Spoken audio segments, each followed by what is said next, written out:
al grado de que, bueno, vivimos en una era de Big Data, de mucha información que todo el tiempo nuestros móviles están almacenando.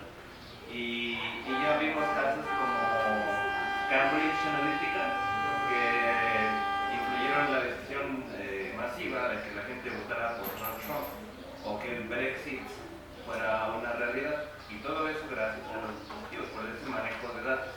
Ahora, me gustaría que nos compartieran algunos casos puntuales o que en un segundo momento pudieran decirnos, mira, aquí la gente, no las grandes corporativas, sino aquí la gente está haciendo uso de este procesamiento de datos para poder decidir, para poder usar los datos a favor y no que sean manipulados por las élites para no decidir.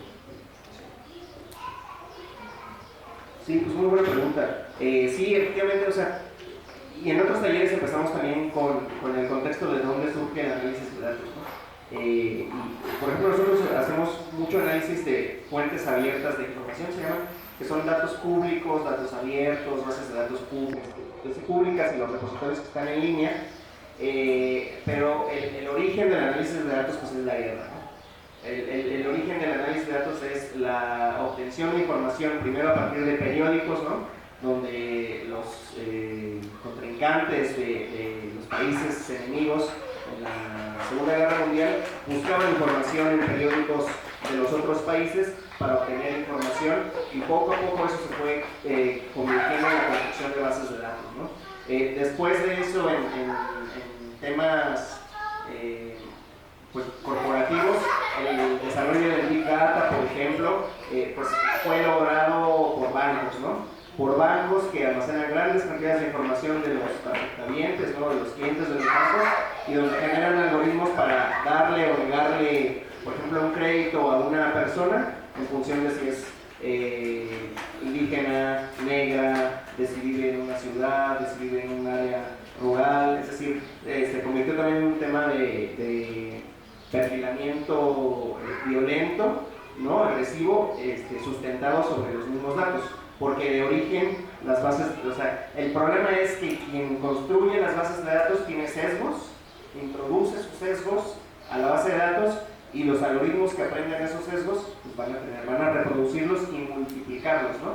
De hecho, hay un caso famoso de un bot que se construyó en Twitter, se llamaba Security, ¿no? Y era como el avatar era la foto de una mujer, y era como una mujer que hablaba, y era una mujer que tuiteaba, ¿no? Pero era un bot, y ese bot empezó a aprender de los tweets en masa, de los tweets en masa de Estados Unidos, ¿no? Los tweets en inglés, no sé si solo Estados Unidos. Pues a la semana de que activaron este bot, lo único que tuiteaba el bot era insultos racistas, ¿no? Insultos racistas, y diciendo que malditos mexicanos van a pagar el muro. Esto fue también en época de Trump, ¿no?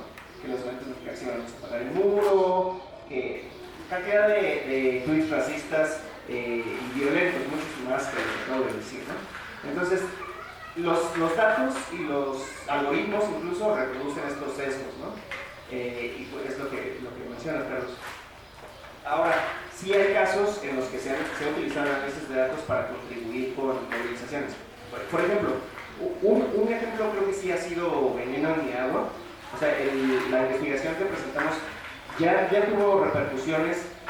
Por ejemplo, el tema que denunciamos de que el nivel de riesgo de arsénico permitido en México era mucho más, hasta el año pasado era mucho más permisible. La norma mexicana de arsénico era más del doble del riesgo internacional. Ahorita no podemos decir obviamente que nada más por nuestra investigación, pero sí hubo una reunión con la Cámara de Recursos Hidráulicos donde les presentamos esta información. Y poco después de eso, también por la gestión de muchos movimientos, por ejemplo las defensoras del agua en Baja California, ¿no? La gente de Mexicali Resiste, la gente que mantuvo a raya Constellation Brands a las cerveceras, muchas movilizaciones. Ya se anunció que hay una nueva norma de arsénico que equivale en México, para todo el país, que equivale a la internacional, ¿no? Entonces, por ahí un poco el análisis de datos pues, contribuye a lo mejor a dar argumentos a movimientos más amplios, que los puedan presentar a través de gráficas, a través de cifras. Una red en la que participa la organización que se llama, la organización es la técnica, pero participa en una red que se llama Futuros Indígenas, hace uso de estos análisis de datos internacionales sobre crisis climática. Y por ejemplo, una de las cifras que usa como argumento constantemente es que el 80% de la biodiversidad restante del planeta está en manos de los pueblos indígenas, por ejemplo, ¿no?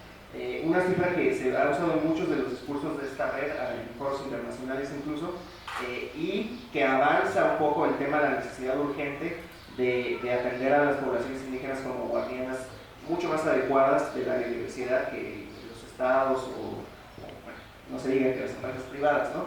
Entonces, digamos que estas cifras se convierten en argumentos muy potentes en una era en la que los datos, las visualizaciones tienen una aura como de credibilidad y una fuerza argumentativa importante, ¿no? Otro caso muy concreto, hicimos un levantamiento de datos comunitarios y creo que nos gustaría hacer un taller con ustedes, a lo mejor de eso es cómo construimos un cuestionario colectivo sobre cosas que queremos saber sobre nuestra comunidad y pensando en que se va a convertir en una base de datos para la propia comunidad. Hacemos las preguntas adecuadas y realizamos encuestas a lo mejor de casa en casa, ¿no? Y construimos una base de datos comunitaria sobre un tema como puede ser el agua o cualquier otro tema que nos interese, ¿no? Que se puede hacer con herramientas incluso que no son Google, que te dan la propiedad de los datos, ¿no? O sea, lo que me refiero con eso es que tienes tú la propiedad de esas bases de datos que no las tiene una empresa como Google u otras. Lo que hicimos después del sismo en el istmo de Tehuantepec fue que empezamos a hacer un formulario como estos sobre cuánto dinero había recibido la gente de Unión Hidalgo en el istmo para la reconstrucción, porque el gobierno federal había emitido unos recursos medio ridículos, pero unos recursos para la reconstrucción, y resultó que a varias personas en Unión Hidalgo les habían hecho depósitos y a las 2 semanas les habían hecho retiros, ¿no? Desde Bansefi, desde el Banco del Estado, ¿no? Es un caso público-privado. Bueno, el caso es que se habían detectado datos aislados, pero un abogado que era comunero de Unión Hidalgo, pues se le ocurrió hacer un formulario, un cuestionario digital y empezar a preguntar a todo el pueblo de Unión Hidalgo, un pueblo pequeño, van a ser 8,000 habitantes, a la mayor parte del pueblo, nos preguntó a todos, y entonces reunió una base de datos y con esa base de datos armaron una iniciativa de demanda colectiva a la Secretaría de Desarrollo Agrario, en lugar de sus demandas individuales que habían estado pensando hacer 2 o 3, ¿no? Pues ahí la base de datos, pues les dio al menos el argumento de, bueno, somos tantas personas que les ocurrió esto en este periodo de tiempo, que registran movimientos a sus cuentas de Bansefi, etcétera, etcétera, ¿no? O sea, sistematizan información y presentan una estrategia colectiva legal con esta información, ¿no? Entonces, un poco es cambiar el foco de quién genera los datos y para quién, ¿no? Para quiénes. Pero sí, yo creo que creemos que es posible generar estas estrategias. Y ojalá pues más adelante también trabajamos en algo así, de levantamiento comunitario de datos.